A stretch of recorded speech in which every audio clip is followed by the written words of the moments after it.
বাপরে, শর্ট করেছে আমাকে।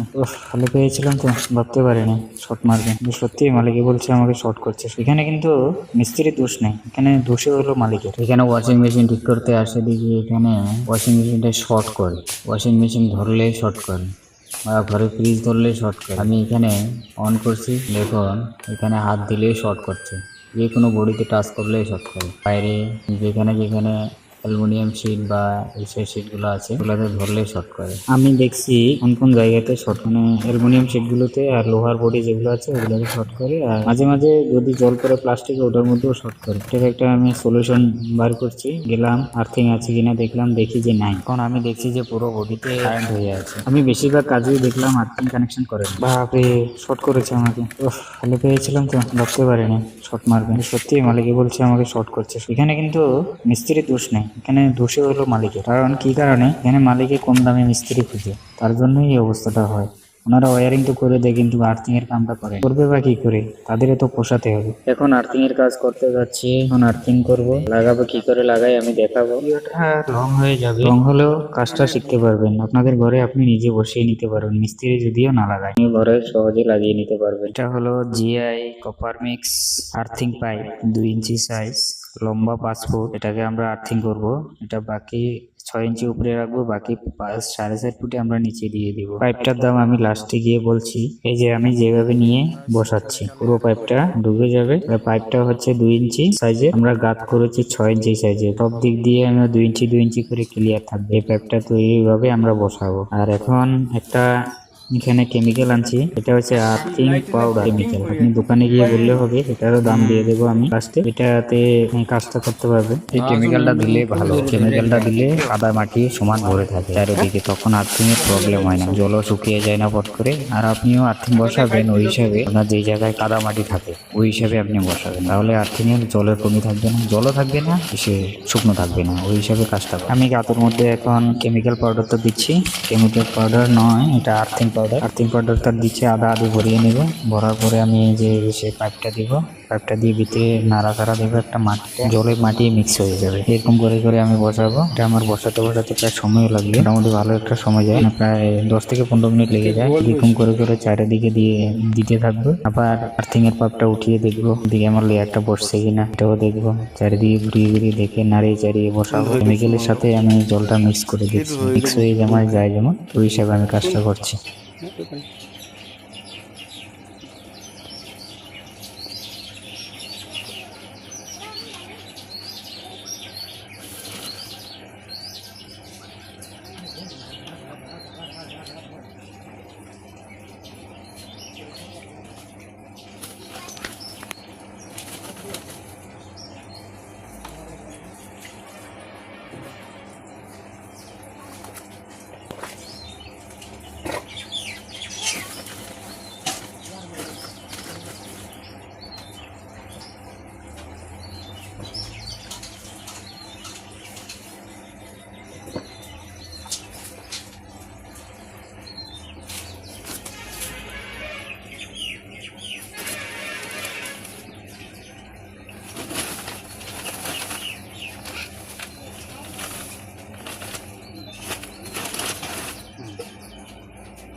এখন পাড়া দিয়ে জায়গাটাকে টাইট করে দেবো, যেমন পানি আর উপর দিকে থেকে ঢুকতে না পারে, জল যেমন কোনো মতেই ঢুক না, জল যেমন যদি ঢুকে মানে আর্থিংয়ের পাইপটা পট করে পচে যাবে। উপরের সাইডটা আয়রন থাকে, তো এখানে আয়রন কপার আর এসে থাকে জিআই পাইপ, এই তিনটা মিক্স করে পাইপটা বানায়। আর্থিং বসানোর কাজটা শেষ হলো, আর্থিং লাইনটাও কানেকশন করে দিলাম। এখন এইভাবে দেখুন লাগিয়ে নিয়েছি, এটাকে টেনশন নেই আর। এখন এখানে দেখুন আমি কোনটা থেকে ডাইরেক্ট আর্থিং লাইনটা নিয়েছি, এটা ঘরের বোর্ডের থেকে নিয়েছি। এখানে fridge, AC, washing machine, geyser যা আছে সবগুলোর সাথে কানেকশন। এখানে ওয়ারিং ছিল না, এটা আমি এখন লুজ কানেকশন করে আনছি, এসির সাথেও লাগিয়েছি, ওটা কানেকশন করে দিয়েছি। আর এখন টেনশন থাকবে না, শর্ট হওয়ার টেনশন থাকবে না, নাহলে এসির স্টেবিলাইজারে হাত দিলে পর্যন্ত শর্ট, এরকম একটা অবস্থা হয়ে গেছে। আমি যে বাড়িতে আর্থিং লাগাচ্ছি ওই বাড়িতে হাঁস, মুরগি, গরু, ছাগল পর্যন্ত আছে, তার জন্য আর্থিংটাকে আমি সেফটি করছি। এটাকে মাটির হাড়ি দিয়ে ঢাকি দিচ্ছি, যাতে ওনার এখানে আসে প্রবলেম না করে। কারণ আমি আরো 2 বাড়িতে পেয়েছিলাম আর্থিং এর জায়গায় ছাগল মরে আছে, আর্থিং এর জায়গায় হাঁস মরে গেছে, কিন্তু ওখানে সরিয়ে মরেছে, এখানে যে কোনো একটা বিপদ হয়েছিল। তার জন্য আমি ওইভাবে এখন মালিককে বলে দিই যে আর্থিং লাগালে আর্থিং জায়গাটা সেফটি হোক, আর ওটা করলে ভালো, টেনশন থাকে না। ওখানে গিয়ে ছোট বাচ্চারা হাত দিয়ে দিবে, সেটাই অবস্থা হবে। আপনারাও একটা সেফটি রেখে তারপরে